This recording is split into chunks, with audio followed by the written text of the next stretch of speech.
अस्सलाम वालेकुम स्टूडेंट्स, क्या हाल है जी आपके। बिस्मिल्लाहिर्रहमानिर्रहीम। शुरू करते हैं अल्लाह के नाम से जो निहायत मेहरबान और बहुत ही ज़्यादा रहम करने वाला है। ज़ाहिर सी बात है, अल्लाह की हस्ती के अलावा कौन सी हस्ती है जो आपकी मददगार हो सकती है या आपको मुश्किलात से निकाल सकती है। वही हस्ती है जो हम सब की मददगार है, बाकी सब ज़राए हैं। असल मददगार हस्ती अल्लाह ताला की ही है, तो उसी के नाम से शुरू हमें हर काम करना चाहिए। आज का लेक्चर बड़ा इम्पोर्टेंट है, इसके अंदर बड़ी ही इम्पोर्टेंट सी बातें हैं। हमने सोलर सिस्टम पढ़ना है, इसके अंदर ब्लैक होल पढ़ना है, स्टार्स, गैलेक्सीज एट्सेट्रा, ये सारी की सारी चीज़ें हैं और बड़ा इंपॉर्टेंट लेक्चर है ये आप लोगों के लिए, लिहाजा आप थोड़ा सा ध्यान से बैठेंगे। देखिए जी, सबसे पहले हमारे पास यहाँ पर स्टार्स एंड प्लैनेट्स की बात है जी। स्टार्स एंड प्लैनेट्स की अगर हम बात करें बेटा, तो स्टार्स एंड प्लैनेट्स को अगर हम देखें, सितारे और सैयारे में फ़र्क क्या है, बेसिक फ़र्क आपको मालूम होना चाहिए। सितारे की अगर हम बात करें तो सितारा आप उस ऑब्जेक्ट को कहते हैं जिसकी अपनी लाइट हो, यानी अपनी रोशनी हो। जैसे कि सूरज है, सूरज की अपनी रोशनी है, लिहाजा सूरज एक सितारा है या एक स्टार है।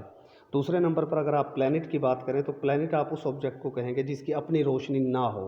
मिसाल के तौर पर आप और प्लैनेट की और भी काफ़ी ज़्यादा खूबियाँ वो बाद में आपको बताएंगे। ज़मीन की अगर आप बात करते हैं तो ज़मीन जो है एक सैयारा है, सितारा नहीं है, ठीक है। तो यहाँ पर ये एग्जांपल उन्होंने बता रखी है कि सूरज एक सितारा है। और अगर आप देखें तो यहाँ पर जो है सूरज जो है, ज़ाहिर सी बात है, वो अपनी हीट और रोशनी रखता है और गैसेस का ये मजमूआ है। सूरज के ऊपर अगर आप गौर करें तो आपको हाइड्रोजन और हीलियम, ये दो गैसेस जो है बहुत ज़्यादा बहुतायत में मिलती हैं और इन्हीं गैसेस की वजह से सूरज को गैसेस का मजमूआ भी कहा जाता है, ठीक है। और ज़ाहिर सी बात है, आप इसे सितारा इसीलिए कहते हैं क्योंकि ये एमिट करता है लाइट, इसकी अपनी लाइट होती है, ठीक है। तो स्टार और प्लैनेट आपको यहाँ पर कुछ कुछ बात क्लियर हो गई होगी। उसके बाद नेक्स्ट अगर हम आगे चलें तो हमें आगे भी बहुत सारी चीज़ें देखने को मिलती हैं कि कुछ सितारे आपको जो है ना, अब जैसे रात के टाइम आपको सितारे नज़र आ रहे होते हैं, लेकिन जब दिन निकलता है तो वो सितारे आपको नज़र नहीं आते। उसकी क्या वजह है? और सिर्फ आपको सूरज ही नज़र आता है। तो यहाँ पर देखें, ये इजीली आपको क्लियर हो जाएगा यहाँ पर कि some stars are smaller while other are bigger than sun. अब बहुत सारे सितारे हैं जो सूरज से बड़े भी हैं और कुछ सितारे सूरज से छोटे भी हैं। तो अब यहाँ पर वो कहता है कि चूँकि दिन के वक्त जो है ना, सूरज आपका है वो क्लोज़ हो जाता है ज़मीन के दूसरे सितारों के निस्बत, तो इसी वजह से जो है सिर्फ आपको सूरज विजिबल नज़र आता है, उस वक्त नज़र आता है और दूसरे सितारे आपको नज़र नहीं आते। अब कुछ लोग ये समझते हैं जी सूरज की रोशनी की वजह से दूसरे सितारे नज़र नहीं आते, ऐसा नहीं है। वजह सिर्फ इतनी सी है कि ज़मीन की जो गर्दिश है सूरज के गिर्द, उसकी वजह से जो ज़मीन है वो दिन के टाइम में अपने उस गर्दिश की वजह से सूरज के ज़्यादा करीब चली जाती है बाकी सितारों की निस्बत। और यही एक वजह है कि सूरज फिर आपको नज़र आ रहा होता है जबकि बाकी सितारे आपको नज़र नहीं आ रहे होते, और कोई इसकी रीज़न नहीं है, ठीक है। उसके बाद नेक्स्ट अगर हम इसी चीज़ को आगे चलकर देखें, आगे हमारे पास सोलर सिस्टम है और सोलर सिस्टम बड़ा इंपॉर्टेंट है। इसके अंदर से बहुत ज़्यादा एमसीक्यूज़ आते हैं, आपको पता है। अगर सोलर सिस्टम की आप बात करें बेटा, तो सबसे पहले सोलर सिस्टम में आपका सूरज है जो आपके सोलर सिस्टम का 99% से भी ज़्यादा बनाता है। ये एमसीक्यूज़ में पीपीएससी में पूछा जा चुका है कि सोलर सिस्टम आपके सोलर सिस्टम का टोटल मैस सूरज के अंदर कितना मौजूद है, सूरज सोलर सिस्टम का टोटल कितना मैस बनाता है, तो 99%। और बाकी ये जितने भी प्लैनेट्स हैं, बाकी जितने भी ये जो आपके सैयारे हैं, ये सिर्फ उसके 1% के अंदर आ जाते हैं, ठीक है जी। अब देखें जी, उसके बाद सैयारों की या प्लैनेट्स की तरतीब है आगे। तो प्लैनेट्स की अगर आप तरतीब को देखें तो आपको पता चलेगा कि सूरज के करीब तरीन जो प्लैनेट है वो मरकरी है। सबसे करीब जो सूरज के प्लैनेट है वो कौन सा है जी? मरकरी है। सबसे करीब कौन सा है? मरकरी। मैं इसकी ट्रिक भी आपको बताता हूँ कि याद कैसे करना है। सबसे पहले मरकरी है, दूसरे नंबर पर वीनस है, फिर आपके पास अर्थ है, फिर मार्स है, फिर जुपिटर है, सैटर्न है, यूरेनस है और नेपच्यून है। अब ये यूरेनस और नेपच्यून पर अगर इंसान गौर करें तो ये आपको नीले नीले से नज़र आते हैं। ये नीलाहट इनकी जो है मीथेन गैस की वजह से, ये आगे चलकर आपको पता भी चलेगी कि यूरेनस और नेपच्यून, अब देखिए दोनों में एन एन आ रहा है ना यार, यूरेनस नेपच्यून, ठीक है। इन दोनों के अंदर जो है नून नून तो महसूस होते थे, नीले नीले नीले से ये होते हैं प्लेनेट्स, दोनों ही नीले नीले से हैं, ब्लू ब्लू। और इनके ब्लूइश कलर की वजह क्या है? मीथेन गैस की ज़्यादती है, वहाँ पर काफ़ी ज़्यादा मीथेन पाई जाती है। अब आपको तरतीब याद करनी है जी, इंटरव्यू में वो आपसे पूछ ले कि 8 के 8 प्लैनेट्स का नाम बताओ। अच्छा जी, पहले जो है ना प्लूटो भी जो है शामिल था, ये नवा जो है 9th नंबर का ये प्लैनेट हुआ करता था कभी, लेकिन अब प्लूटो जो है एक प्लैनेट नहीं है। 2006 में इसको इस लिस्ट से निकाल दिया गया, लिहाजा अब टोटल 8 प्लैनेट्स हैं। अब उसकी वजह क्या है, प्लूटो को क्यों निकाला गया? क्योंकि ये जो प्लैनेट्स की जो खूबियाँ हैं उनके ऊपर ये पूरा नहीं उतरता, ठीक है। और ये सारे के सारे प्लैनेट्स जो आपके सोलर सिस्टम में हैं, ये सारे के सारे सूरज के गिर्द गर्दिश कर रहे हैं, सूरज के गिर्द चक्कर लगा रहे हैं, तो ये आपको मालूम होना चाहिए, ठीक है जी। और ये देखें, ये सूरज के गिर्द इनके मदार हैं, हर प्लैनेट का अपना अपना मदार है। ये थोड़ा सा मैं आपको खुद भी समझा देता हूँ। फ़र्ज़ करें यहाँ पर सूरज हो तो इसके गिर्द ये पूरा पूरा मदार बना हुआ है हर प्लैनेट का, ठीक है।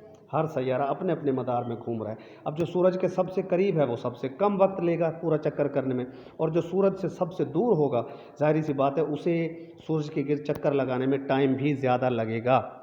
मतलब अगर पेपर में कभी ये क्वेश्चन आ जाए कि सूरज के गिर्द सबसे तेज़ रफ्तार सैयारा कौन सा है, तो बड़ा सिंपल सा इसका जवाब है, सबसे तेज़ रफ्तार सैयारा जो है मरकरी है, क्योंकि ये सूरज के करीब तरीन है और सूरज के ग्रेविटेशनल फोर्स, सेंट्रीपिटल फोर्स की वजह से और कम फासला होने की वजह से ये सूरज के गिर्द काफ़ी तेज़ी से घूम रहा है। जबकि ये जो नेपच्यून है ये सबसे दूर है सूरज से, इसका मदार सबसे बड़ा है, लिहाजा इसे ज़्यादा वक्त लगता है इस मदार को पूरा करने में, तो इसे आप स्लोएस्ट कह सकते हैं। सूरज के गिर्द घूमने के लिए सबसे ज़्यादा वक्त लेता है पूरा, ठीक है।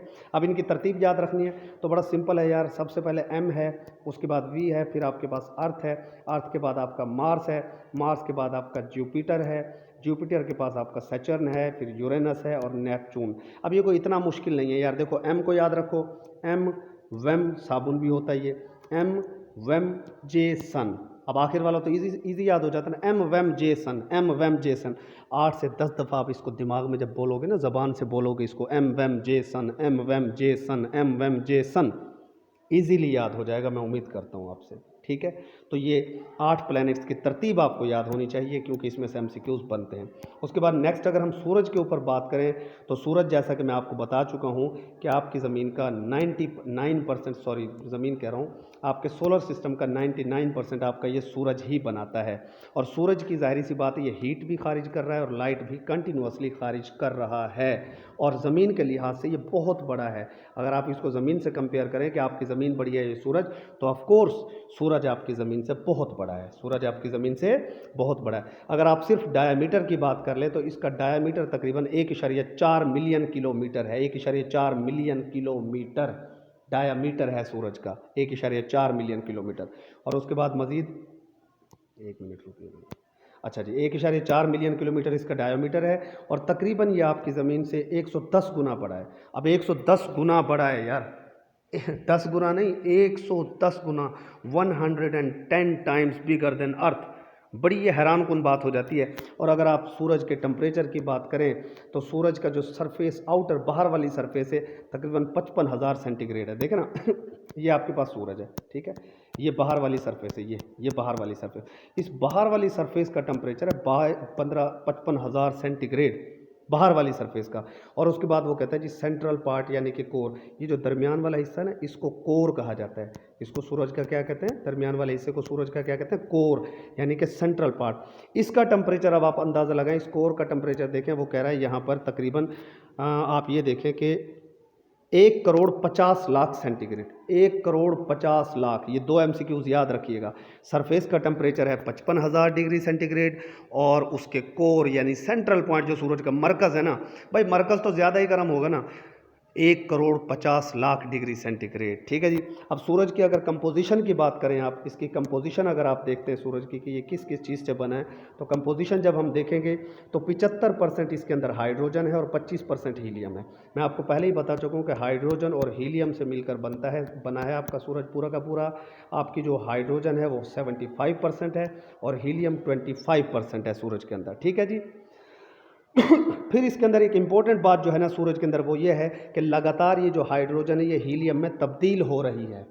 हाइड्रोजन लगातार हीलियम के अंदर चेंज हो रही है। This conversion produces heat, sunlight and other radiations. और यही जो कन्वर्ट हो रही है ना हाइड्रोजन हीलियम में, ये जो तब्दीली है हाइड्रोजन का हीलियम में कन्वर्ट होना, इसी से आपको सूरज से रोशनी भी मिलती है, हीट भी मिलती है, और सारी की सारी रेडिएशंस भी इसी वजह से मिलती हैं। मतलब कहने का ये है कि जाहिर सी बात है यार, फ़र्ज़ करो हम एक एग्जांपल कह देते हैं कि जी वहाँ पर फ़र्ज़ कर लेते हैं हम जी 100 किलो हाइड्रोजन है। कितनी हाइड्रोजन है?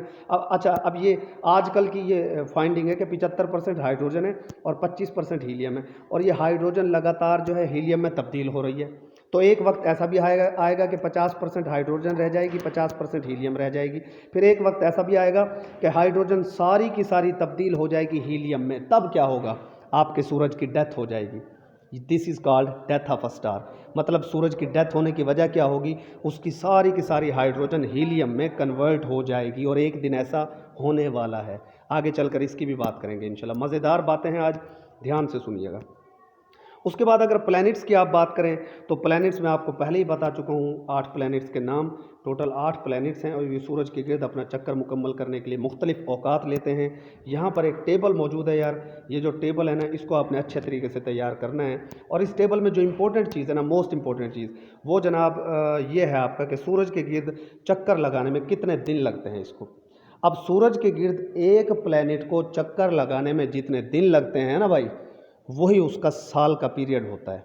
अब ज़मीन की अगर बात करें तो ज़मीन सूरज के गिर्द 365 दिन में अपना चक्कर मुकम्मल करती है। इसीलिए हमारा जो ज़मीनी साल है वो 365 दिनों पर मुश्तमिल है। ये देखें, सबसे पहले हम अर्थ की बात कर लेते हैं। अर्थ कितने दिन लेती है, 365।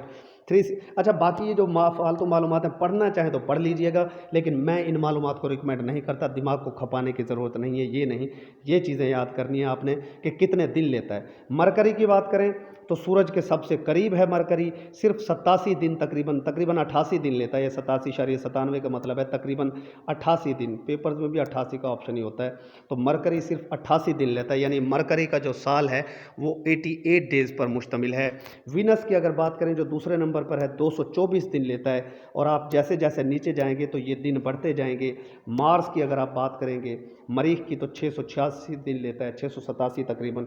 जुपिटर की बात करें तो 11.86 अर्थ ईयर्स।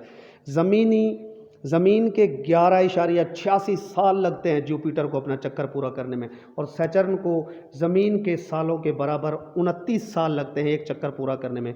यानी जो सैटर्न का एक साल है ना भाई, वो तुम्हारे ज़मीन के 29 साल गुजरेंगे तब उसका एक साल पूरा होगा। यूरेनस की बात करें तो भाई वहाँ पर तकरीबन उसे 84 साल लगते हैं। और नेपचून, पता है तुम्हें, नेपचून सबसे दूर है। जब सबसे दूर है तो सबसे ज़्यादा वक्त भी नेपचून ही लेगा, तकरीबन 164 अर्थ ईयर्स, 134 साल लग जाते हैं इसको, ज़मीन के 134 साल।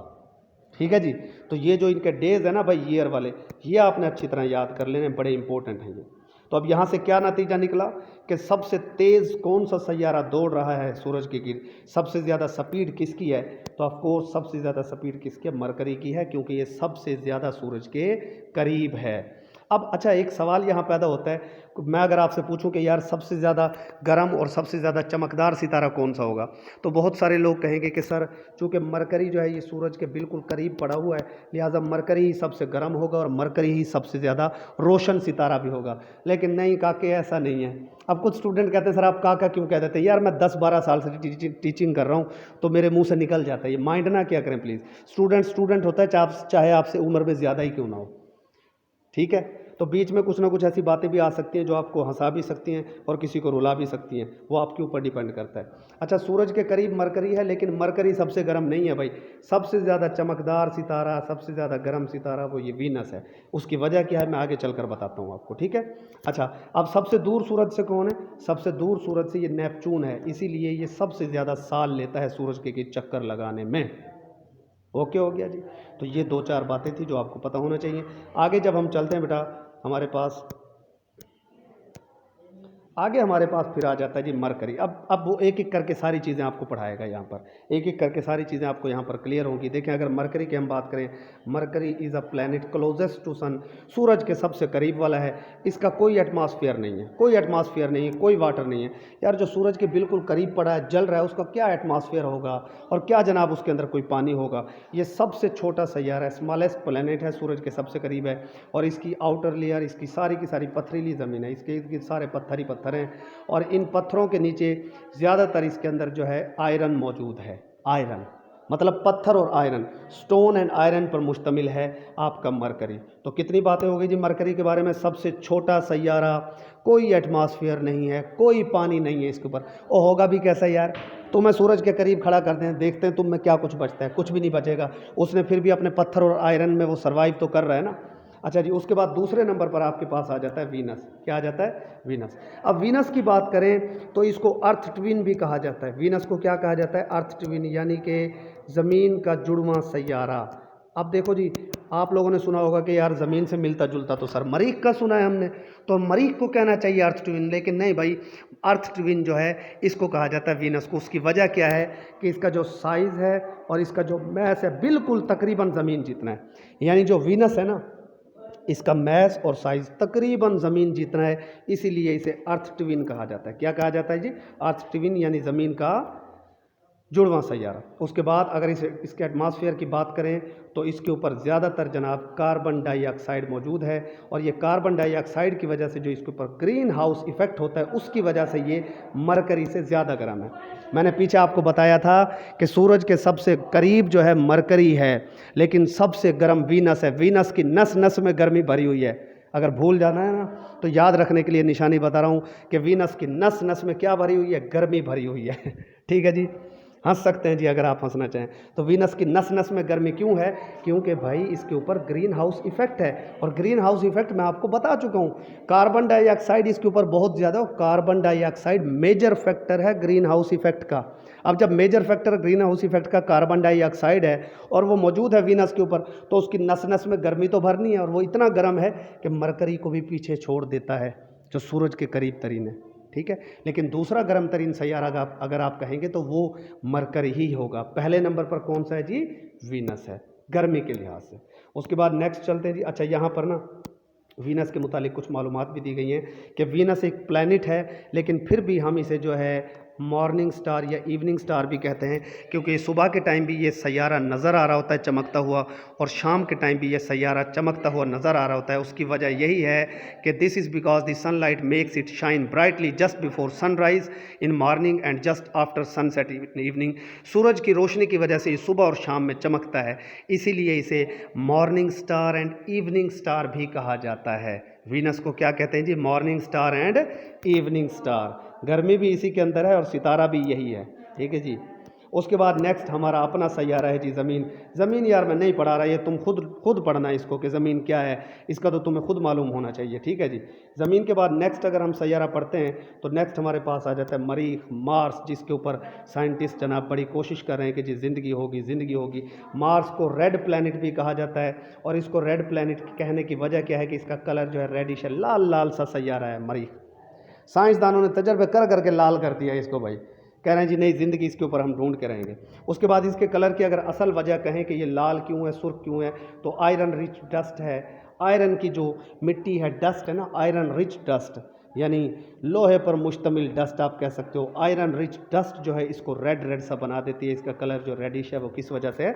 आयरन रिच डस्ट की वजह से। और इसके अंदर इतना आयरन है कि सेंट्रल कोर इसका सारा का सारा आयरन पर मुश्तमिल है, और इसके जो थिक लेयर है उसके इर्द गिर्द फिर जो है आपका सारा का सारा क्या है?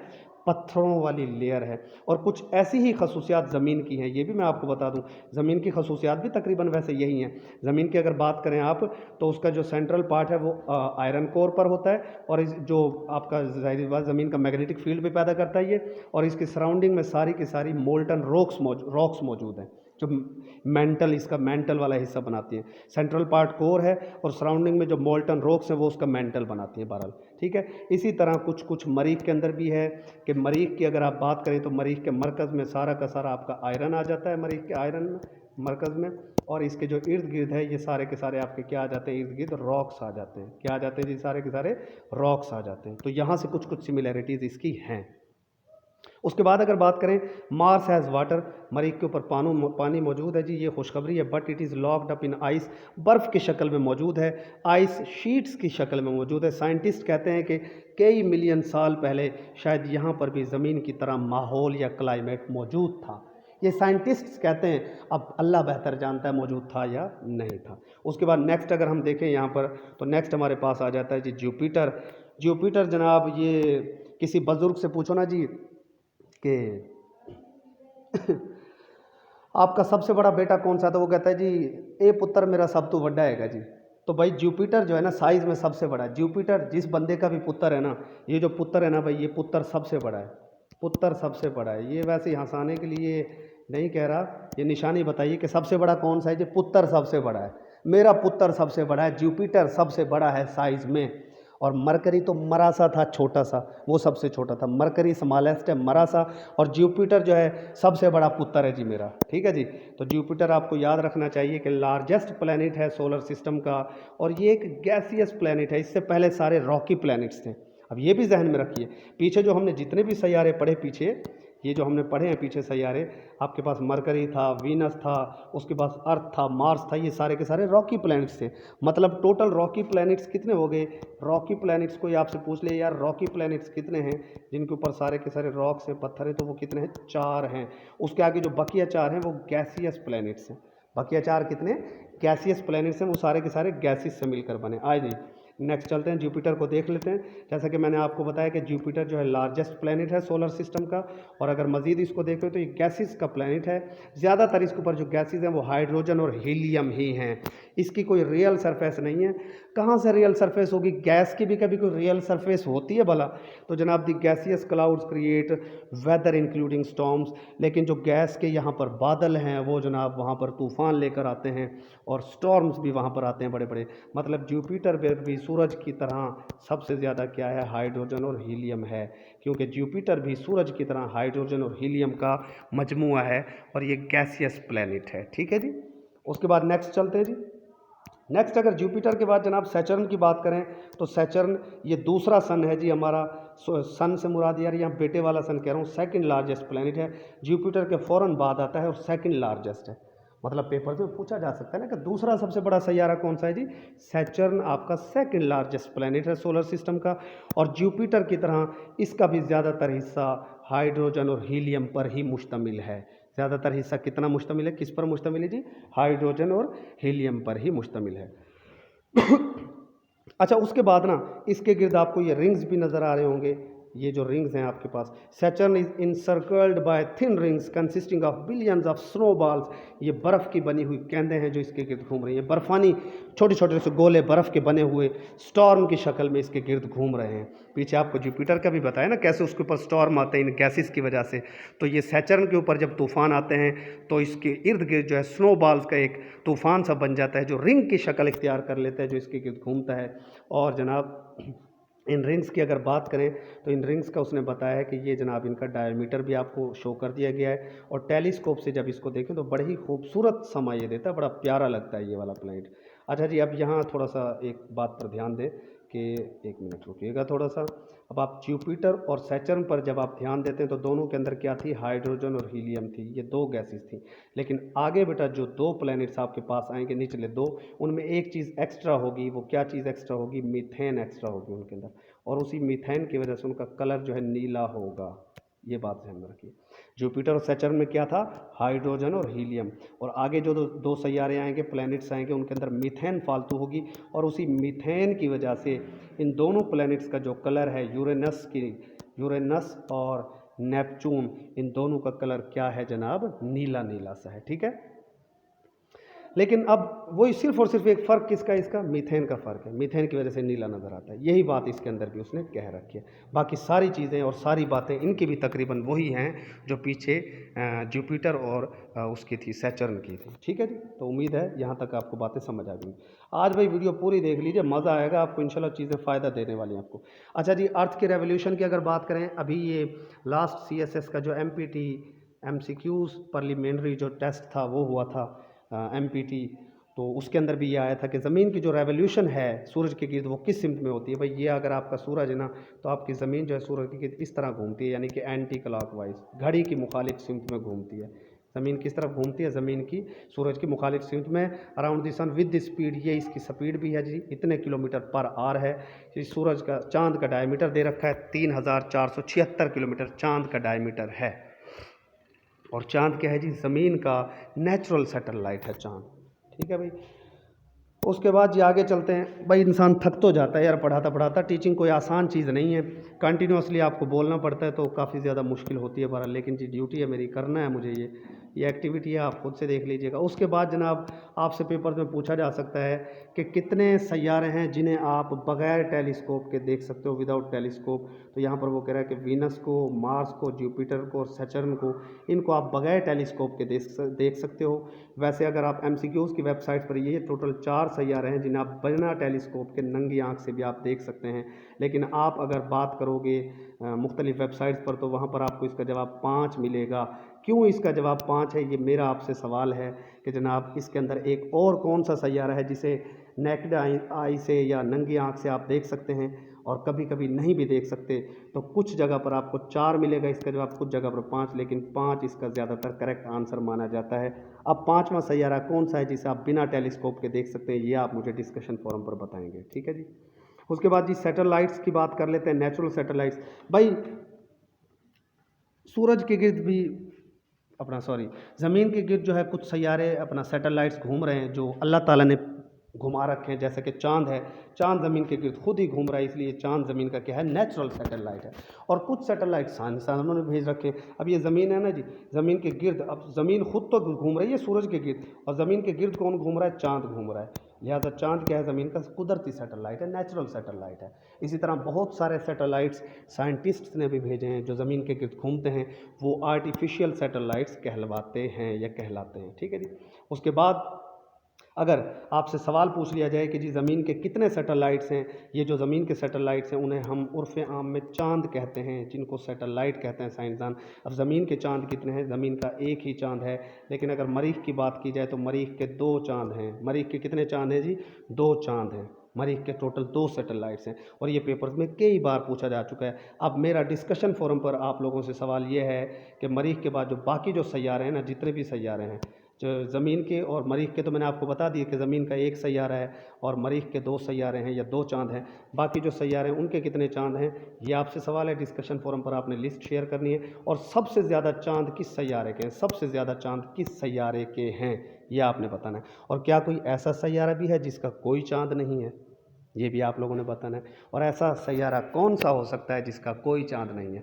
मैं यार ये सारी चीज़ें आपको यही बता सकता हूँ, लेकिन कुछ चीज़ें आपके लिए इसलिए छोड़ता हूँ ताकि आप भी कुछ कुछ रिसर्च करें।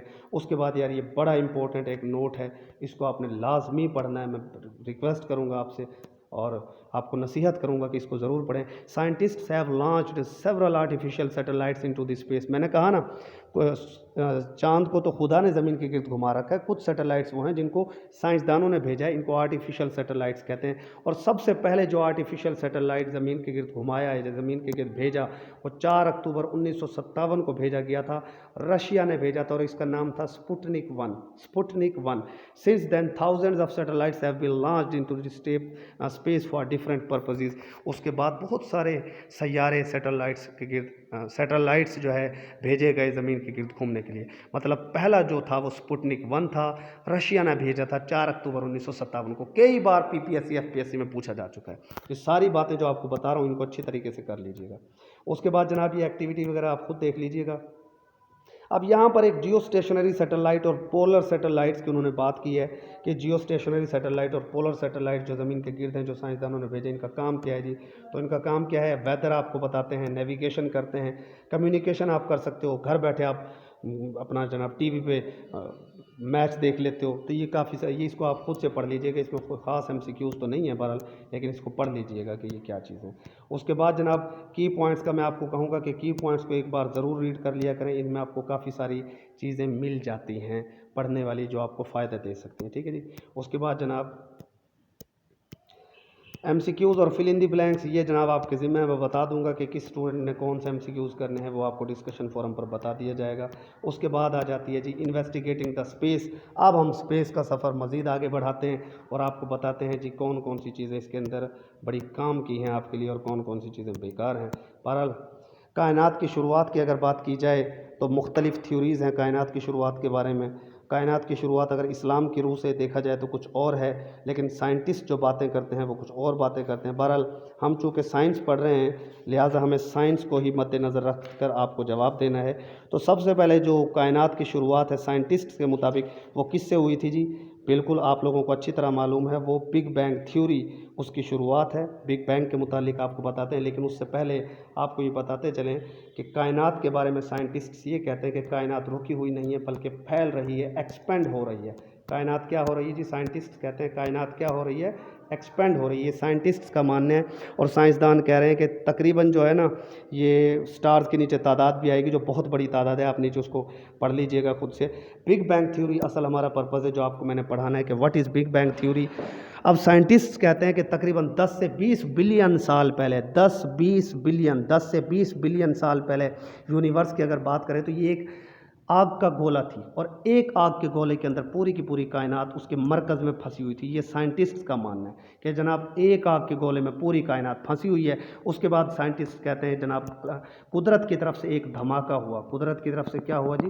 धमाका। और जब ये धमाका हुआ ना, जो ये इस आग के गोले के अंदर ये पूरी कायनात जो फंसी हुई थी, इसने क्या करना शुरू कर दिया? इसने स्कैटर होना शुरू कर दिया, यानी इधर उधर फैलना शुरू कर दिया, इधर उधर फैलना शुरू कर दिया। यानी अब ये सारी की सारी मरकज़ के अंदर नहीं थी, बल्कि धमाका होने के बाद ये जो सारा का सारा मैटर और एनर्जी था। चीज़ें याद रखिएगा, मैटर प्लस एनर्जी, मैटर और एनर्जी ही होती है फिजिक्स और साइंस में सारी की सारी। मैटर ने सारे के सारा फैलना शुरू कर दिया और फैलते फैलते जनाब ये कुछ फिर मज़ीद फैला और जनाब कुछ शक्ल जो है इनकी ना फिर इस तरीके से प्लैनेट्स की शक्ल ये बाद में बनी है। लेकिन आपको ये बता दूं कि धमाके के बाद हमेशा क्या पैदा होती है? हीट या गर्मी पैदा होती है। और कोई भी चीज़ जो गर्म हो वो ऑफ कोर्स कुछ अरसा गुजरने के बाद वो ठंडी भी ज़रूर होती है, कोई भी चीज़ हो। अब भाई देखो, धमाका हुआ, कायनात एक गोले के अंदर बंद थी। एक अजीब सी थ्योरी है जी, गोले के अंदर एक जिएंट फायर बॉल थी, एक बहुत बड़ी आग की गेंद थी, उसके अंदर पूरी कायनात बंद है। धमाका हुआ और सारा वो मादा और एनर्जी जो है ना फैल गया कायनात में छोटे छोटे टुकड़ों की शक्ल में। और वो छोटे छोटे टुकड़ों की शक्ल में जब फैला जनाब, तो जाहिर है वो सारा का सारा मैटर या मटेरियल बहुत गर्म था। उसके बाद वक्त गुजरने के साथ साथ वो ठंडा हुआ और ठंडा होकर जी वो क्या बन गए? वो सारे के सारे आपके प्लैनेट्स बन गए। सारे के सारे क्या बन गए? प्लैनेट्स बन गए। और जनाब उनमें से कुछ सितारे बन गए और कुछ गैलेक्सीज बन गई ठंडे होने के बाद, क्योंकि ग्रेविटी की फोर्सेस से जो है ना वो टुकड़े कुछ आपस में जुड़ गए, कोई बड़ा टुकड़ा बन गया, कोई छोटा टुकड़ा। तो ये बिग बैंग थ्योरी है। कोई ऐसा सच कोई इतनी बड़ी मतलब कोई मुश्किल बात नहीं है, बड़ा इजीली आप इसको कर सकते हैं। यहाँ कंप्लीट डिटेल यहाँ पर मौजूद है, देखें इसको आप थोड़ा सा खुद से भी पढ़ लीजिएगा प्लीज़। कि ये देखें कायनात आपकी एक्सपेंड हो रही है और तकरीबन ये जनाब इसको आप पढ़ लीजिएगा कितने बिलियन सितारे इस वक्त कायनात में मौजूद हैं। साइंटिस्ट तो बड़ा माइनर सा हिस्सा जानते हैं यार इस कायनात का। और अगर आप ज़मीन की बात करें तो ज़मीन तो मैं कहता हूँ कायनात के लिए पूरी कायनात में एक नुक्ता है, कुछ भी नहीं है ज़मीन। ठीक है जी। बिग बैंग थ्योरी यहाँ पर पूरी मौजूद है, ये देख लें आप। ये सारा का सारा वही है जो मैं आपको बता चुका हूँ। ये देखें, एक आग के गोले में ज़मीन ज़मीन तुम्हारी पूरी कायनात बंद है, ये धमाके से स्कैटरिंग हो रही है, फैल रही है, ये फैलती जा रही है और फिर ये देखो ये सारे सैयारे प्लैनेट्स और गैलेक्सीज बन गई हैं। सारी ये वही बातें इसके अंदर लिखी हुई जो मैंने आपको पीछे बताई हैं, इसको आप फिर रीड कर लीजिएगा। उसके बाद नेक्स्ट अगर हम बात करें बिग बैंग थ्योरी की, अगर ये बात करें कि जी बिग बैंग थ्योरी सबसे पहले किस साइंटिस्ट ने पेश की थी, तो जनाब सबसे पहले इसे 1927 में जॉर्ज लेमेटर जो बेल्जियम के साइंटिस्ट थे उन्होंने इसको पेश किया था। और इस थ्योरी को फिर सपोर्ट किया था एडविन हबल ने, और एडविन हबल ने Nobel prize winning scientist Arno Penzias ने भी इसको सपोर्ट किया, रॉबर्ट विल्सन ने भी। ये वो थे जो सपोर्टरान थे। लेकिन आपको कम अज़ कम भाई ये जो जॉर्ज लेमेटर है इसके बारे में पता हो, इसको याद रखना है। 1927 में बेल्जियम से इसका ताल्लुक था, इसने बिग बैंग थ्योरी की बुनियाद रखी है। जॉर्ज लेमेटर, जॉर्ज लेमेटर 1927 बेल्जियम से इसका ताल्लुक है। उसके बाद जनाब ये कुछ तफसील है कि एडविन हबल ने किस तरह बिग बैंग थ्योरी को सपोर्ट किया और किस तरह उसने कहा कि जी यार ये भी जो है ठीक बात की है इसने, जॉर्ज लेमेटर ने। तो ये इसमें कुछ ख़ास इतने एमसीक्यूज़ नहीं है, लिहाजा इनको मैं रिकमेंड नहीं करता कि आप पढ़ें और वक्त ज़ाया करें। मालूमात के लिए पढ़ना चाहें तो पढ़ सकते हैं, ठीक है जी। उसके बाद जनाब अगर बात करें आप कई बार पेपर्स में आने वाला सवाल, व्हाट इज़ एस्ट्रोनॉमी, एस्ट्रोनॉमी क्या है? तो जी एस्ट्रोनॉमी क्या है जी? सूरज, चाँद, सितारे, ये जो कायनात है पूरी की पूरी, उसमें सूरज है, आपका चाँद है, सितारे हैं और अदर ऑब्जेक्ट्स हैं, इनके बारे में पढ़ते हो। यानी स्पेस में जो मौजूद ऑब्जेक्ट्स हैं उनके बारे में पढ़ना एस्ट्रोनॉमी कहलाता है। क्या कहलाता है जी? एस्ट्रोनॉमी कहलाता है, एस्ट्रोनॉमी। ठीक है जी। उसके बाद नेक्स्ट हम आगे चलें जब अच्छा जी, एस्ट्रोनॉमी भाई कई बार आ चुका है, तो इसको जो है ना आपने, अच्छा एस्ट्रोनॉमी तो चलो मैंने आपको बता दी। एक वर्ड मैं आपके सामने रखता हूँ, कॉस्मोलॉजी। ये कॉस्मोलॉजी क्या चीज़ है, ये मेरा आपसे सवाल है। पीपीएससी में कई बार ये पूछा जा चुका है कि व्हाट इज़ कॉस्मोलॉजी। ये आप मुझे बताओगे यार कि कॉस्मोलॉजी क्या है। ठीक है, डिस्कशन फोरम पर बताना है आप लोगों ने। अच्छा, उसके बाद अगर हम बात करते हैं आगे, तो हमने देखना है फिर आगे स्टार्स, गैलेक्सीज, मिल्की वे, सितारे क्या होते हैं। मैं आपको पहले ही बता चुका हूँ यार, सितारे जो आपको ट्विंकल करते हुए नज़र आते हैं रात में, इनकी अपनी रोशनी है। और जो हर सितारा है, सितारा हो, सितारे की जब आप बात करें तो सितारा क्या है, बेसिकली गैसेस का मजमूआ है, कुछ भी नहीं है, गैसेस का मजमूआ। सितारा क्या है आपका, गैसेस का मजमूआ है, गैसेस का मजमूआ है। और फिर साइंसदान कहते हैं, एस्ट्रोनॉमर्स कहते हैं कि मुख्तलिफ़ किस्म के सितारे हैं, कुछ छोटे साइज़ के सितारे हैं, कुछ बड़े साइज़ के सितारे हैं। और अगर आप सूरज की बात करें तो सूरज जो है मीडियम साइज़ का सितारा है, मीडियम है ये, ना बहुत बड़ा है और ना ही ये बहुत छोटा। ये बात जहन में रखिएगा कि सूरज कौन सा सितारों में शामिल है, मीडियम साइज़ के सितारों में शामिल है, ठीक है जी। उसके बाद हमारे पास नेक्स्ट जो है सितारों के रंग आते हैं कि सितारों के रंग कैसे बनते हैं, सितारों के क्या मुख्तलिफ रंग होते हैं या एक जैसे रंग होते हैं। तो याद रख लीजिए कि सितारों के जो कलर्स हैं वो मुख्तलिफ होते हैं, ऑफकोर्स एक रंग के नहीं होते, सितारों के जो कलर्स हैं वो भी मुख्तलिफ होते हैं। और इनके कलर्स जो है सितारों के टम्परेचर के ऊपर इन्हिसार करते हैं, यानी जो सितारों का टम्परेचर है वो बताता है कि किस सितारे का कौन सा कलर होगा, किस सितारे का कौन सा कलर होगा। मतलब अब यहाँ पर मैं आपको बताऊँ, जो सबसे ठंडे सितारे हैं ना, कूलेस्ट जो स्टार्स हैं, कूलेस्ट या जो सबसे ठंडे सितारे हैं, सबसे ठंडे सितारों का जो कलर है वो हमेशा रेड होगा, यानी जो सबसे ठंडे सितारे हों। और अगर आपके मैं बात कर दूं सबसे जो हॉटेस्ट सितारे हैं, यानी जो सबसे गर्म सितारे हैं, उनका कलर कौन सा होगा जी, सबसे जो हॉटेस्ट सितारे हैं उनका कलर ब्लू होगा। क्या होगा जी, उनका ब्लू होगा। तो ये ध्यान में रखिए। अब आपका सूरज जो है वो दरमियाने टेम्परेचर वाला है, तो उसका कलर क्या होगा वो भी आपको बता देते हैं। सूरज का कलर जो है येलो है, और सूरज का जो टेम्परेचर है वो मैं आपको बता चुका हूँ कि 5500 से 6000 डिग्री सेंटीग्रेड सूरज का उसकी सरफेस का टेम्परेचर है। कोर की बात नहीं कर रहे, मरकज़ की सरफेस की बात हो रही है। तो जनाब कलर का इन्हिसार किस पर है, सितारों के कलर का टेम्परेचर के ऊपर है। सबसे जो ठंडा या कूलेस्ट है वो रेड होगा, और सबसे जो गर्म है वो ब्लू होगा। अब ये सबसे कूलेस्ट कौन सा है और सबसे जनाब हॉटेस्ट कौन सा है, इसकी पूरी लिस्ट नीचे मौजूद है, अभी आपके सामने शो हो जाएगी, वो आप पढ़ लीजिएगा, क्योंकि MCQs में आपसे पूछा जा सकता है। मतलब what is the logical question here के कलर किस चीज़ से बनता है सितारों का, उनके टेम्परेचर से बनता है, उनके टेम्परेचर से बनता है। अब यहाँ पर जनाब ये आपके पास सारी की सारी बात आ गई है जो मैंने आपको पढ़ाई है, कि जो सबसे आपके जो ठंडे सितारे हैं, जो कूलेस्ट हैं, उनका टेम्परेचर तकरीबन 2800 डिग्री होता है और इनका कलर रेड होता है। और जो सबसे गर्म है, अब देखो सबसे ठंडे हैं 2800 डिग्री सेंटीग्रेड, और सबसे गर्म का जो टेम्परेचर है वो है 28000। सबसे ठंडा 2800 और सबसे गर्म 28000, और इनका रंग कैसा है, ब्लू, यानी कि नीला, जल जल के नीले हो गए। सूरज का जो कलर है वो पीला है, और इसका टेम्परेचर कितना है, 5500 से 6000 डिग्री सेंटीग्रेड, ठीक है। उसके अलावा जो बाकी सैयारे हैं ना, जो सूरज से थोड़े से ठंडे हैं, उनका कलर ऑरेंज कलर का होता है, जो सूरज से थोड़े से ठंडे हो, ठीक है। अब यहाँ पर नीचे आपके पास एक टेबल शो होगा, इस टेबल को आप याद कर लीजिएगा काइंडली। अगर ये टेबल आप याद नहीं करेंगे तो बात नहीं बनेगी। सबसे जो ठंडा सैयारा है आपका 2800 डिग्री सेंटीग्रेड, उसका रेड कलर है, और उसका नाम है जी बेटेलगीज। क्या नाम है जी, बेटेलगीज। ये बेटेलगीज पूछा भी जाता है PPSC के पेपर्स में कि सबसे जो कूलेस्ट, जिसका 2800 है भाई, उसका भी उसका कलर क्या है, रेड है, और इसका नाम क्या है जी, बेटेलगीज है। सूरज आपका तीसरे नंबर पर पड़ा है, और सूरज का टेम्परेचर कितना है, 6000 डिग्री सेंटीग्रेड, पीले रंग का है। और सूरज की तरह ही पीले रंग का एक और सितारा है जिसका नाम है पोलरिस, ये भी येलो है, यानी ये बिल्कुल सूरज जैसा है तकरीबन। इसका टेम्परेचर 5800 डिग्री सेंटीग्रेड है। और जो सबसे गर्म है वो है जी बीटा, सबसे गर्म बीटा सबसे गर्म है, और इसका टेम्परेचर कितना है, 28000। सफ़ेद सितारा सिर्फ एक है जो वीगा है, उसका 9700 डिग्री है, ठीक है जी। तो यहाँ पर कुल मिला के येलो कलर के 2 सितारे हो गए, ब्लू कलर के भी 2 सितारे हो गए, वाइट कलर का अकेला है वेगा।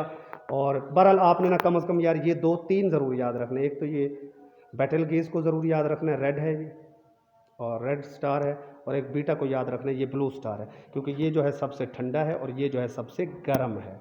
तो उम्मीद है कि यहाँ तक आपको बातें समझ आ गई होगी। उसके बाद बात करते हैं सितारों की चमक। हाँ जी, आपको क्या लगता है सितारों की चमक जो है वो किस चीज़ के ऊपर इन्हिसार करेगी? तो भाई सिंपल सी बात है कि ज़मीन से कोई सैयारा कितना दूर है, सॉरी सितारा कितना दूर है। एक तो डिस्टेंस फ्रॉम द अर्थ, और दूसरा amount of energy emitting from the stars. कोई सितारा जितनी ज़्यादा एनर्जी खारिज कर रहा है, जितना ज़्यादा गर्म है, उतना ही ज़्यादा वो क्या नाम है उसकी चमक होगी। और जो सूरज के ज़मीन के करीब होगा वो भी ज़्यादा चमक शो करेगा। फासला जितना बढ़ता जाएगा चमक उतनी मध्यम महसूस होगी ना, ठीक है। तो सिंपल बात है, दो चीज़ों के ऊपर इन्हिसार है। और यार ये भी पीपीएससी के पेपर में आ चुका है कि brightness of stars depends on amount of energy the stars emits and distance of the star from the earth. तो ये आपको मालूम होना चाहिए।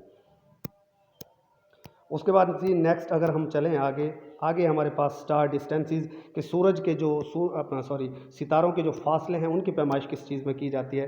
तो मेरे भाई ये नहीं है कि आप उनको किलोमीटर में माप लो या 10 किलोमीटर चले गए तो दूसरा सितारा आ गया, ऐसा नहीं है। सितारों के जो आपस के फासले हैं एक सितारे से दूसरे सितारे के दरमियान, ये बहुत ज़्यादा, यानी किलोमीटर्स की तादाद को आप काउंट भी नहीं कर सकते, बहुत ज़्यादा तादाद होती है। इसलिए वहाँ पर जो है ना सूरज सितारों के दरमियान जो फासला की पैमाइश है वो लाइट ईयर में की जाती है। ये लाइट ईयर एक डिस्टेंस का एक यूनिट है, ठीक है, डिस्टेंस का यूनिट है जो सितारों के दरमियान होता है। एक सितारे से दूसरे सितारे के दरमियान, एक सितारे से दूसरे सितारे के दरमियान जो फासला है, एक सितारे से दूसरे सितारे के दरमियान जो फासला है उसकी पैमाइश किससे की जाती है? लाइट ईयर से की जाती है।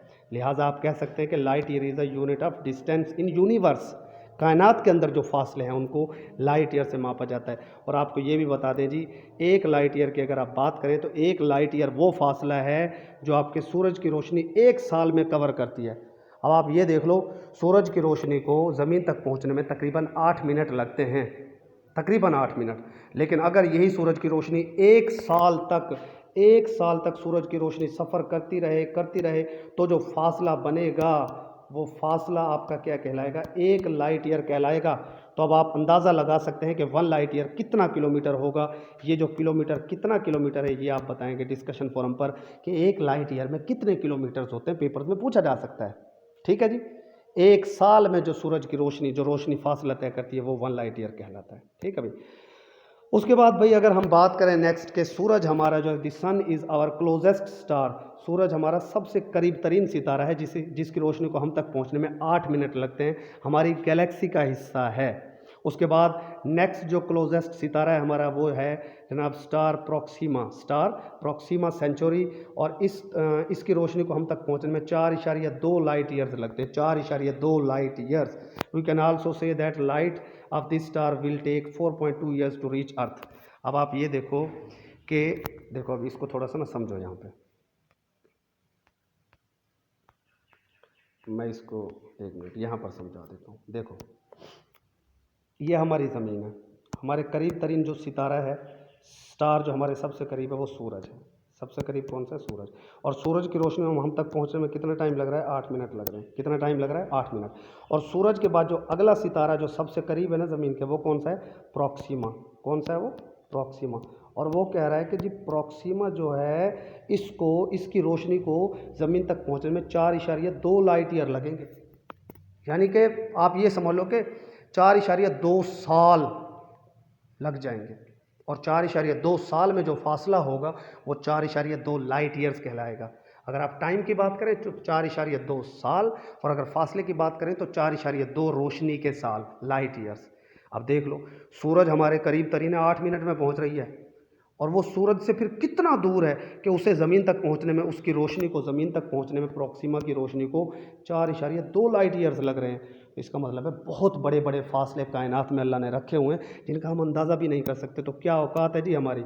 उसके बाद जनाब यहाँ पर यहाँ पर जनाब there are many stars in the universe whose light does not reach अस।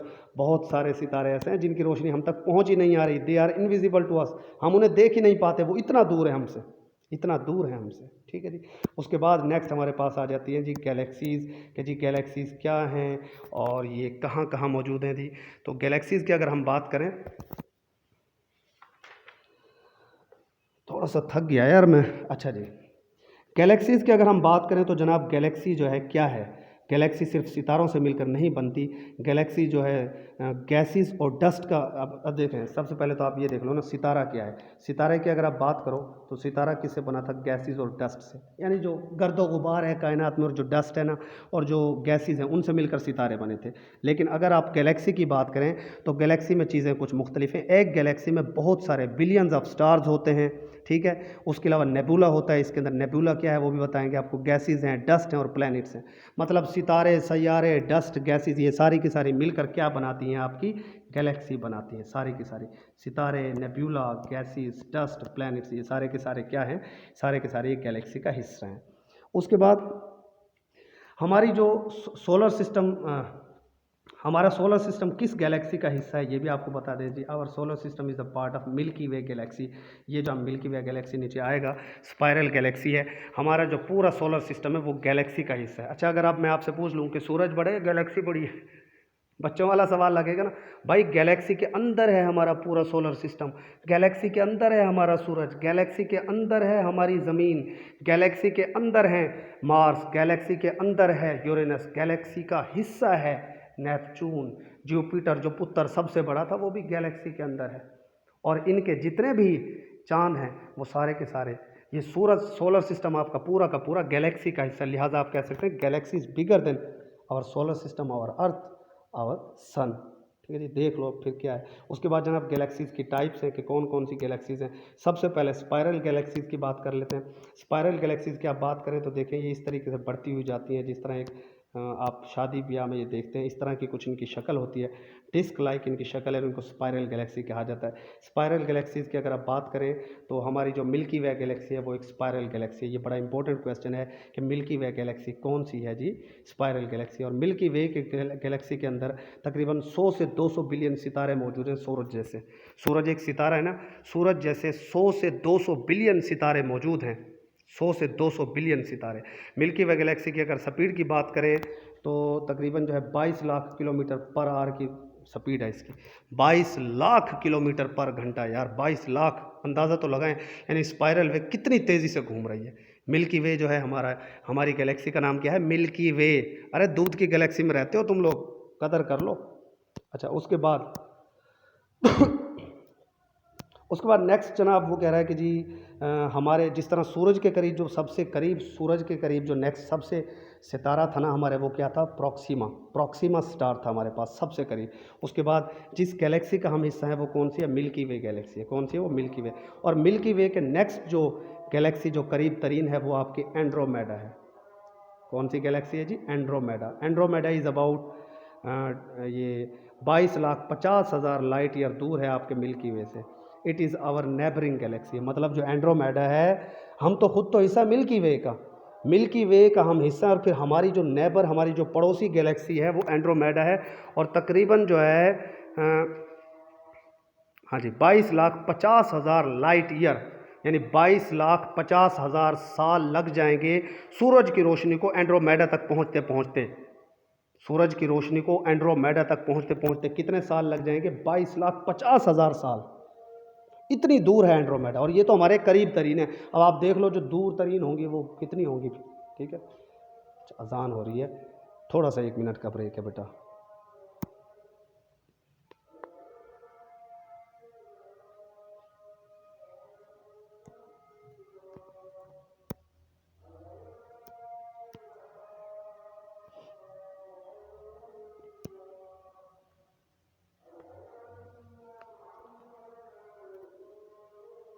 सल्लल्लाहु अलैहि वसल्लम, सल्लल्लाहु अलैहि वसल्लम।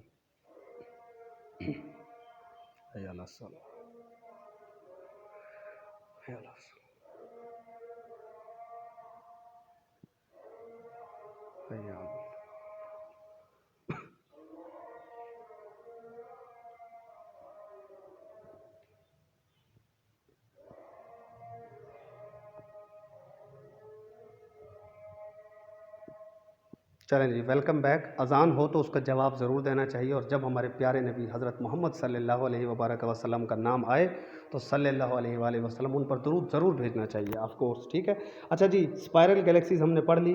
उसके बाद दूसरी हमारे पास एलिप्टिकल गैलेक्सीज़ हैं। एलिप्टिकल गैलेक्सीज़ की जो शक्ल है वो ओवल शेप गैलेक्सीज़ हैं ये, यानी अंडे की सी शक्ल की इनकी कुछ शक्ल होती है। देखें ये अंडे की सी शक्ल है, लंबूतरी सी। और एलिप्टिकल गैलेक्सीज़ की अगर बात करें तो ये जो है एलिप्टिकल गैलेक्सी जो है इनके अंदर डस्ट और गैसेस कम होती है स्पाइरल गैलेक्सीज़ के मुताबिक अपना कंपैरिजन में। जो हमारी स्पाइरल गैलेक्सी है मिल्की वे, उसके अंदर बहुत ज़्यादा डस्ट और गैसेस हैं, आप अंदाज़ा लगा सकते हैं। लेकिन ये जो एलिप्टिकल गैलेक्सीज़ हैं इनके अंदर गैसेस और डस्ट निस्बतन कम होती हैं, और इसके अंदर भी ट्रिलियंस ऑफ स्टार्स मौजूद हैं, ट्रिलियंस, बहुत ज़्यादा। और new stars can not form in most elliptical galaxies. इनके अंदर जो है most of them contain only old stars. ये इलिप्टिकल गैलेक्सीज की एक ख़ास बात ये कि इसके अंदर नए सितारे नहीं बनते, यानी जो नए, इनके अंदर ओल्ड स्टार्स ही मौजूद हैं, पुराने सितारे। अब आप कहेंगे कि सर क्या सितारे भी पैदा होते और मरते हैं? और मैंने शुरू में तो बताया था कि सूरज एक दिन मर जाएगा। कैसे मरेगा? दुनिया की हर चीज़ ने मरना है, हर चीज़ को मौत है, मौत को भी मौत आएगी, मौत को भी मौत आएगी, वो भी वक्त आएगा। तो जनाब ये जो एलिप्टिकल गैलेक्सी है इसमें नए सितारे नहीं बनते, बल्कि ये ओल्ड स्टार्स पर ही मुश्तमिल है। और ये इसकी एक खूबी है जो इसे स्पाइरल गैलेक्सी से मुनफरिद बनाती है। उसके बाद कुछ इर्रेगुलर गैलेक्सीज भी कायनात के अंदर मौजूद हैं। अल्लाह ताला ने कुछ इर्रेगुलर गैलेक्सीज भी, ये देखो जी, इनकी शक्ल जो है कुछ ऐसी टेढ़ी मेढ़ी सी होती है, तो इनकी कोई डेफिनेट शेप नहीं होती, कोई ख़ास शक्ल नहीं होती अगर इनकी आप बात करें, और ना ही इनकी कोई ख़ास ग्रुप है। ये गैलेक्सीज़ जो है ना साइज़ और उसमें मुख्तलिफ होती हैं। और clouds of Magellan is an irregular Galaxy, ये एक इरेगुलर गैलेक्सी की उसने मिसाल भी दी है, क्लाउड्स ऑफ मैगलन। पेपर में अगर पूछ ले के which of the following is an example of irregular Galaxy, और वो आपको ऊपर ऑप्शन दे दे जनाब इसका मिल्की वे गैलेक्सी का नाम दे दे, एंड्रोमेडा का नाम दे दे, और एक ये क्लाउड्स ऑफ मैगलन दे दे, और एक नन ऑफ दिस, तो आप क्लाउड्स ऑफ मैगलन को टिक करोगे। It is a very small galaxy near the Milky Way. ये मिल्की वे के हमारी गैलेक्सी के करीब ही है ये भी। These galaxies are not very common, ये कॉमन नहीं होती, बड़ी कम कम पाई जाती है बहरहाल, ठीक है जी। उसके बाद नेक्स्ट अगर हम देखें सितारों की ज़िंदगी। अब ये जनाब वो जैसे हम इंसानों की ज़िंदगी है, बिल्कुल इसी तरह क्या सितारे भी पैदा होते हैं और मरते हैं, ये बड़ी इंपॉर्टेंट बात है। और यहीं पर आगे बड़ी एक इम्पॉर्टेंट चीज़ आएगी आपकी, वो क्या है जनाब? वो है आपका ब्लैक होल।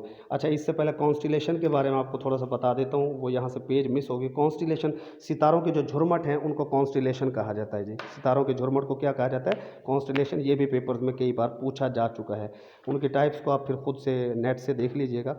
बहरहाल सितारों के बारे में पढ़ते हैं जी। सितारे क्या हैं? क्या सितारे भी पैदा होते हैं और मरते हैं? तो भाई सच्ची बात है जी, बिल्कुल सितारे पैदा भी होते हैं, तब्दील भी होते हैं और मरते भी हैं, ठीक है। और एक सितारे की उम्र बिलियंस ऑफ ईयर्स पर मुश्तमिल है, इंसानों की तरह नहीं कि आज मरे और जनाब आज पैदा हुए और कल मर भी गए। सितारों के मुतालिक अगर बात की जाए तो पहले ही मैं आपको बता चुका हूँ कि गैस और मिट्टी, डस्ट से मिलकर ये बने हैं, जो हमारी गैलेक्सीज़ का हिस्सा हैं। सितारे हमारी गैलेक्सीज़ का हिस्सा हैं, और इनमें से हर ये जो बादल है ना, each of these clouds is called nebula, ठीक है। अब देखो ना, मैंने आपसे क्या कहा है कि सितारे की अगर आप बात करें, पीछे मैंने आपको बताया था ना नेब्यूला क्या है। सितारा किस किस से मिलकर बन रहा है? सितारा बन रहा है गैस और डस्ट से मिलकर। गैस और डस्ट के जो क्लाउड्स है, जो बादल है, वो सितारा बनाते हैं, और इनमें से हर बादल को क्या कहते हैं? नेब्यूला कहते हैं, ठीक है। अब जैसे फर्ज करो मैं कहता हूँ कि यार ये एक सितारा है, यहाँ पर मैं ये एक सितारा बना देता हूँ, आपको क्या लगता है कि क्या ये एक ही नेब्यूला से बना? नहीं जी, गैस और डस्ट से मिलकर यहाँ एक बादल बना, गैस और डस्ट से मिलकर यहाँ एक बादल बना, ये एक बादल बना, ये गैस और डस्ट का बादल, ये गैस और डस्ट का बादल, ये गैस और डस्ट का बादल। इस तरह गैस और डस्ट के बहुत सारे बादल मिलकर एक सितारा बनाते हैं, और इनमें से हर एक बादल को नेब्यूला कहा जाता है। अब आपको समझ आइए कि नेब्यूला क्या है? गैसेस और डस्ट का बना हुआ एक बादल है, और इन बहुत सारे बादलों से, नेब्यूलास से मिलकर सितारा बनता है। तो मुझे उम्मीद है कि आपको ये बात समझ आ गई होगी। मतलब कोई आपसे पूछ ले कि सितारे किस चीज़ से पैदा होते हैं, स्टार्स आर बोर्न इन नेब्यूलाई, और नेब्यूला से ये पैदा होते हैं। नेब्यूला जो है एक सिंगल नेब्यूला को कहा जाता है। नेब्यूला इसकी बुनियाद है। जिस तरह हम अपने माँ बाप से पैदा होते हैं ना, सोचो सितारे का माँ या बाप कह लो इसको, नेब्यूला ही है जिसकी वजह से सितारा आपका पैदा हो रहा है। उसके बाद वो कहता है जी नेब्यूला कलेक्ट्स मोर डस्ट। क्या ये नेब्यूला उतना ही रहता है? अब नेब्यूला से ये जो बना है सितारा, अगर ये नेब्यूला, मैं आपसे ये कहूँ कि यार क्या ये नेब्यूला उतना का उतना ही रहेगा? नहीं भाई, ये जो नेब्यूला है ये उतना का उतना ही नहीं रहता, बल्कि ज़्यादा से ज़्यादा गैस और मिट्टी को इकट्ठा करता जाता है अपने सफ़र में। ज़ाहिर सी बात है, ये जब ये ज़्यादा मिट्टी और गैस इकट्ठी करेगा तो फिर क्या होगा? इसकी बढ़ोतरी होती जाएगी, और इसकी जनाब जो हीट है वो बढ़ती जाएगी। The gas and dust particles are packed into a hot spinning ball of matter, such a ball of hot matter is called protostar. ये फिर आगे चलकर क्या बन जाएगा? प्रोटोस्टार बन जाएगा। मज़ीद गैस और वो लेकर, मतलब ये इसके अंदर तब्दीली आती रहती है, आगे चलकर ये क्या बन जाएगा? प्रोटोस्टार बन जाएगा। क्या बन जाएगा? प्रोटोस्टार। उसके बाद जनाब प्रोटोस्टार आगे चलकर इतना ज़्यादा गर्म हो जाता है और उससे इतनी एनर्जी खारिज होती है कि एक टाइम पे इस प्रोटोस्टार को फिर आप स्टार का नाम देते हो, जस्ट अ स्टार। तो सितारे तक पहुंचने तक इसे काफ़ी ज़्यादा टाइम लगता है। मतलब सितारे तक पहुंचने का अगर आप सफ़र देखें तो जनाब नेब्यूला से स्टार्ट होता है, नेब्यूला से बनता है ये प्रोटोस्टार, प्रोटोस्टार स्टार से जाकर बनता है स्टार। तो टोटल तकरीबन 3 स्टेजेस हो जाती हैं सितारा बनने की, ठीक है जी। नेब्यूला, नेब्यूला से बना प्रोटोस्टार, ठीक है, और प्रोटोस्टार से फिर क्या बना है, स्टार। ओके जी, तो उम्मीद है यहाँ तक आपको बात समझ आ गई होगी। उसके बाद नेक्स्ट अगर हम देखते हैं तो हम देखते हैं कि यार ये सितारे की पैदाइश तो आपको समझ आ गई, अब सितारे की डेथ कैसे होगी यार, ये भी तो है ना बात समझने वाला कि सितारे की डेथ कैसे होगी। तो भाई आइंस्टाइन ने कहा था कि इस दुनिया में जितना भी मैटर मौजूद है वो एनर्जी में कन्वर्ट हो जाता है, और जितनी भी एनर्जी उसे आप मैटर में कन्वर्ट कर सकते हो। सितारा आपको पता है गैसेस और डस्ट का मजमू है। अब यार मैं आपको ये बता दूं, गैस भी मैटर की एक शक्ल है ना, डस्ट भी मैटर है। अब ये गैस और ये जो डस्ट यानी जो मैटर है, अगर ये सारा का सारा मैटर एनर्जी में कन्वर्ट होना शुरू हो जाए तो पीछे क्या बचेगा, पीछे क्या बनेगा जी, पीछे जाहिर सी बात है आपका जो सूरज है वो मरना शुरू हो, आपका सूरज है या सितारा है कोई भी है वो मरना शुरू हो जाएगा, क्योंकि जब उसका जो मैटर था सारा का सारा उसकी क्या बन गई, एनर्जी बन गई। तो पीछे क्या बचेगा, जीरो बचेगा पीछे मैटर, और जब मैटर ही नहीं रहेगा तो सितारा कहाँ से रहेगा। तो यही बात यहाँ पर उसने बताई है, यही बात है कि जी matter of a star is converting into energy. हर सितारे का मैटर जिससे वो बना था, नेब्यूला से बना था, वो नेब्यूला वो सारा का सारा बादल वो आहिस्ता आहिस्ता एनर्जी में कन्वर्ट होता जाता है, और इस रेडिएंट एनर्जी के रिलीज़ होने की वजह से आपका जो सितारा है, सूरज है या कोई भी सितारा, वो मर रहा है। और जब वो मर रहा है तो उसके मरने की स्टेजेस हैं, एकदम से तो नहीं ना मर जाता। इंसान भी तो यार आप देखो ना, आपका गोश्त पोस्ट देखते नहीं हो किस तरह इंसान की आहिस्ता आहिस्ता गोश्त, एक तगड़ा इंसान होता है, गोश्त पोस्ट पूरा मैटर से बना हुआ, लेकिन आहिस्ता आहिस्ता वो उसका मैटर सारा सुकड़ जाता है यार, सारा जो है ना रूह की शक्ल में, एनर्जी की शक्ल में एंड में निकल जाता है, पीछे जिस्म क्या रह गया, उसकी औकात ही कुछ नहीं है। तो जिस तरह इंसान मरते हैं कुछ इसी तरह आपके सितारे भी मरते हैं, और उन सितारों में मरने में हम सूरज के बारे में पढ़ेंगे कि हमारा सूरज है क्या वो भी मर रहा है। जनाब कहते हैं, साइंटिस्ट कहते हैं कि तकरीबन 5 बिलियन साल से आपका सूरज एनर्जी खारिज कर रहा है, 5 बिलियन साल हो गए हैं आपके सूरज को एनर्जी खारिज करते करते।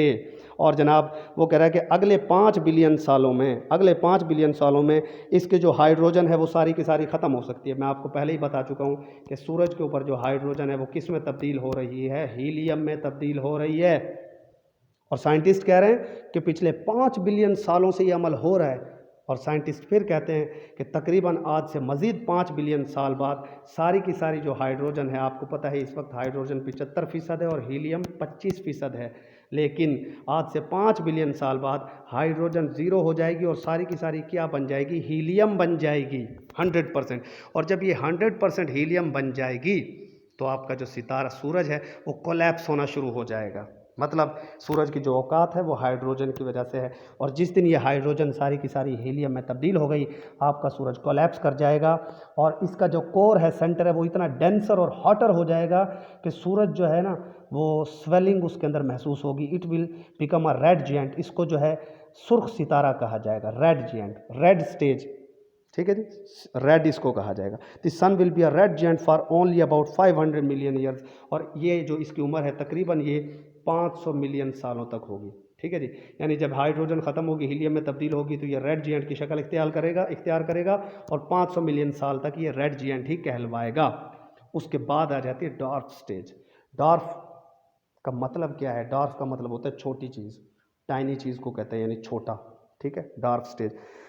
अच्छा भाई, जैसे जैसे जनाब रेड जाइंट जो है मज़ीद, फिर जाहिर सी बात है, अब ये मैंने आपको बताया ना कि टेम्परेचर उसका बढ़ जाएगा, गर्म हो जाएगा सूरज का। अब गर्म हुआ है तो गर्म चीज़ ने ठंडा तो होना है, फिर उसके बाद सूरज ठंडा होना शुरू होगा और इसकी जो ग्रेविटी है वो इसे अंदर खींचना शुरू कर देगी। जब ये सूरज देखो ना, अभी ये सूरज सोजन उसके अंदर पैदा हुई, काफ़ी ज़्यादा फूल गया, सूर गया, जो भी हुआ, उसके बाद ये ठंडा होगा, और जब ये ठंडा होगा, ठंडा होने के बाद इसकी अपनी ही कशिश इसको अंदर की तरफ खींचना शुरू कर देगी। सूरज की अपनी कशिश उसे अंदर की तरफ खींचना शुरू कर देगी, और आपका जो सूरज है वो वाइट डार्क बन जाएगा इस स्टेज पर जाकर, वाइट डार्क। पीछे हमने पढ़े थे ना कलर, रेड और वाइट वो सारा, तो अब जो है आपका सूरज किस शक्ल में पहुंच जाएगा, वाइट डार्क में, ठीक है। उसके बाद जनाब होगा क्या, आहिस्ता आहिस्ता आगे चलकर क्या होगा, आपका जो सूरज है जब वाइट डार्क बन जाएगा, उसके बाद एक दिन ऐसा भी आएगा कि आपका सूरज जल जाएगा, जलकर जो है ना ब्लैक चंक की शक्ल इख्तियार कर लेगा और बहुत ज़्यादा डेंस, इसकी डेंसिटी बढ़ती जाएगी दिन ब दिन। It will not emit light, ये मज़ीद कोई रोशनी खारिज नहीं करेगा, और ये जो इसकी लास्ट स्टेज होगी इसे ब्लैक डार्क कहा जाता है, और यही आपके सूरज की मौत कहलवाएगा, ठीक है जी, ब्लैक डार्क जब बन जाएगा। तो आप अगर इस सारे सिनारियों पर गौर करें तो आप देखें सूरज जो है रेड जॉइंट से चलकर आपका पहुंचेगा वाइट जॉइंट में। देखें ये इस सीन को देखें, रेड जॉइंट से वाइट जॉइंट में और वाइट जॉइंट से ब्लैक डार्क ये बन जाएगा, रेड जॉइंट से सॉरी ब्लैक वाइट डार्क और वाइट डार्क से ब्लैक डार्क। और इस वक्त आपका सूरज मुकम्मल तौर पर ख़त्म हो जाएगा, हाइड्रोजन सारी की सारी हीलियम में तब्दील हो जाएगी और ये ब्लैक डार्क जब बन जाएगा उस वक्त कोई रोशनी ये खारिज नहीं करेगा। तो पता नहीं ये बात सच है या झूठ, अल्लाह बेहतर जानता है। बहरहाल साइंस यही कहती है, इनको आप देख लीजिएगा थोड़ा थोड़ा सा। उसके बाद जी नेक्स्ट अगर हम देखें जी, बड़ा इंपॉर्टेंट है यार, बड़ा मैं कहता हूँ बड़ा ज़बरदस्त है ये formation of black holes, massive stars की ज़िंदगी।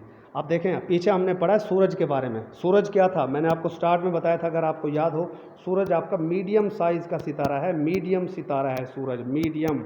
लेकिन अगर कोई आपसे पूछे भाई जो कायनात में बड़े सितारे हैं उनका क्या होगा, कायनात में बड़े सितारे, पहले मैं आपको बता दूं कि जो ब्लैक होल है हमेशा इन्हीं बड़े सितारों से बनता है जो सूरज से बड़े सितारे हैं। सूरज छोटा सितारा है, उसका ब्लैक होल बनेगा या नहीं बनेगा, इसके ऊपर कंट्रोवर्शियल आर्गूमेंट्स हैं साइंटिस्ट के, लिहाजा उसको फ़िलहाल मैं डिस्कस नहीं करना चाहता। फ़िलहाल मैं डिस्कस ये करना चाहता हूँ कि जो मैसिव स्टार्स हैं, आपके बड़े बड़े सितारे, इन मैसिव स्टार्स से आखिर किस तरह बनता है black hole. This is the real story to understand कि जो अब सूरज से जो बड़े सितारे हैं वो क्या कहलाएंगे, मैसिव स्टार कहलाएंगे।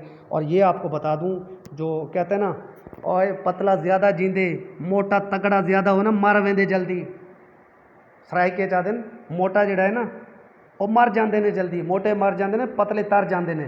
तो भाई सूरज जो है छोटा कम मैसिव है, लेकिन जो आपका ये जो है ना उससे बड़े बड़े जो सितारे हैं, अब जैसे मैंने कहा कि मोटे जल्दी मरते हैं, तो जो सूरज से बड़े सितारे हैं उनकी उम्र कम होती है।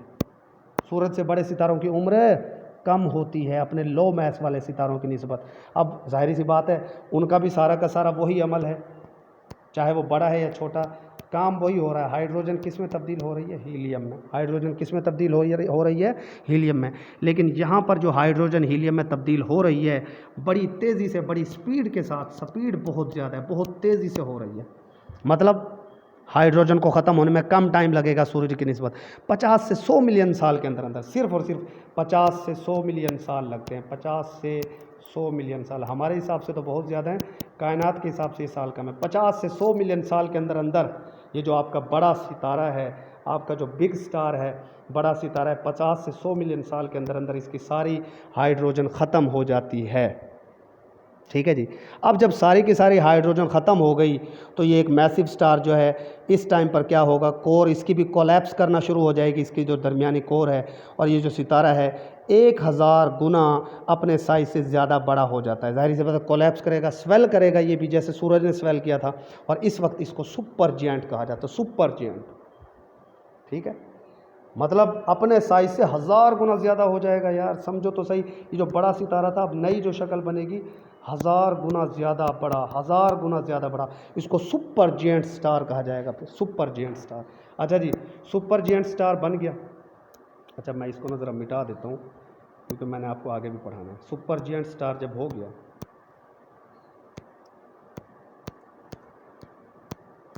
Just a minute please,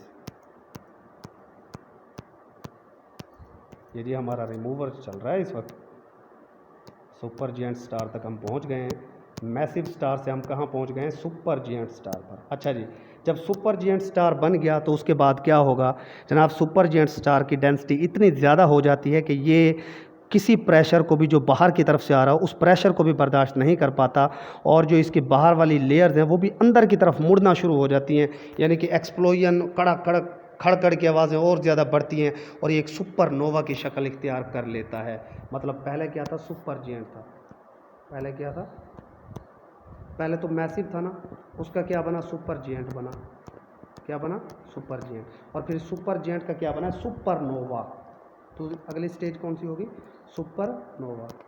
super नोवा सबसे पहले कौन सा था, मैसिव था, सबसे पहले सिर्फ और सिर्फ मैसिव था। मैसिव के बाद सुपर जिएंट बना, और सुपर जिएंट का ये देखो ना, ये जो बाहर की लेयर थी ये भी अंदर की तरफ, और जैसे सूरज में हुआ था अंदर की तरफ वो खींच रहा था अपनी ही ग्रेविटी से, तो ये क्या बन जाता है, फिर सुपर नोवा बन जाता है। और सुपर नोवा के बाद फिर क्या होगा जी, light of this star becomes much more than all other stars of galaxy. Supernova की जो रोशनी है बाकी तमाम सितारों से ज़्यादा कंसीडर की जाती है, क्योंकि इसकी डेंसिटी ही इतनी ज़्यादा होती है कि इसकी रोशनी सबसे ज़्यादा उस वक्त कंसीडर की जा रही होती है। ठीक है जी। उसके बाद जनाब इसके अंदर से जाहिर सी बात है एक्सप्लोजन हो रही होती है, बहुत सारे छोटे छोटे से शेल इसमें से उड़ उड़ के जाते हैं इस सितारे में से।